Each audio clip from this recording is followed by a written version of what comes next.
If you're wondering why I'm hanging off a cliff with a man I just met a few hours ago, If it doesn't scare you, there's something wrong with it. well, I'll get to that in a minute. But first, we have a lot of story to tell. Rob! And it starts with this guy. In the suit and tie world, they call him Scott Engstrom.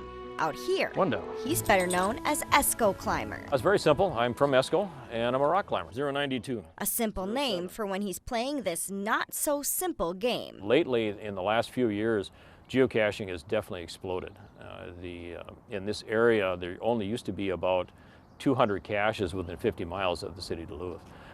Now there's 500 geocaches within 20 miles. Geocaching. You might have heard of it before, possibly even tracked down one or two yourself. Esko Climber? Well, he's far, far beyond that. But for the rest of you wondering what in the world we're talking about, here's a quick rundown of the games 6 million are playing all around the globe. You name it, there's geocaches there, and there's things to find, there's things to do. First off, you need a device with a GPS. Yes, it can be a smartphone or tablet. Next, log on to geocaching.com and create a nickname for yourself. Then you'll enter in your location and hundreds of little containers will pop up that fellow geocachers have hidden right in your neck of the woods. Some of the caches will contain what we call swag, which will be basically children's toys, so something to exchange with other people.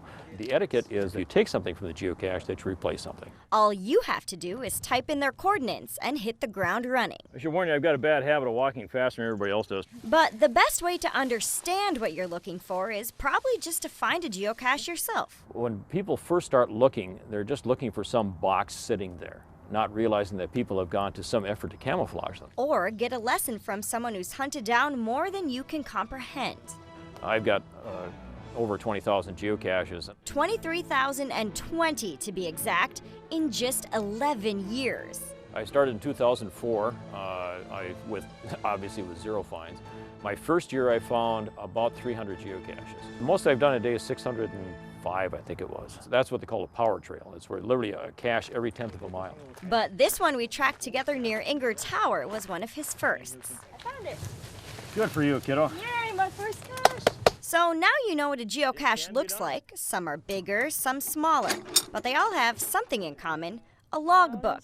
You sign your name and pen a little backstory about what led you here. The whole point of this is just to get your name in the logbook. Then it's time to put the geocache back, and it's on to the next one. Set the GPS up there so I don't sit on it. For us, the next was much more advanced. Where we're headed now is for a cache called Cliffhanger. I'm going to throw you off a cliff. Up the side of Ely's Peak and along the Superior hiking trail. You do realize I'm almost 60 years old. That's pretty good. That's impressive. All the neighbors' cats and dogs will never more be seen. Led us here to Esko Climber's most difficult cache. Okay, what we're going to be doing right now is we are rappelling to a geocache. This is a cache called Cliffhanger, and it is down the cliff about 40 feet or so, and we got another 45 feet to the bottom. You're going to do it. So with some persuasion and in the name of geocaching, We're doing this. we're geocaching. Whoa, hi. Oh my goodness, oh my goodness! Oh, you're fine. it was down the mountain I went. Although we do have to warn you, you should not try this yourself without help from a professional climber. A whole lot of work, all for this tiny green container. After a quick name signing, we were back on the ground. It seemed a bit much for something so small. But for Esko Climber, it's never been the cache, but the dash to it that counts. It gives me an excuse to get out and walk. I love to walk, I love to go places, but I like to have a destination, and this gives me that. You can paddle out to islands in the middle of the river.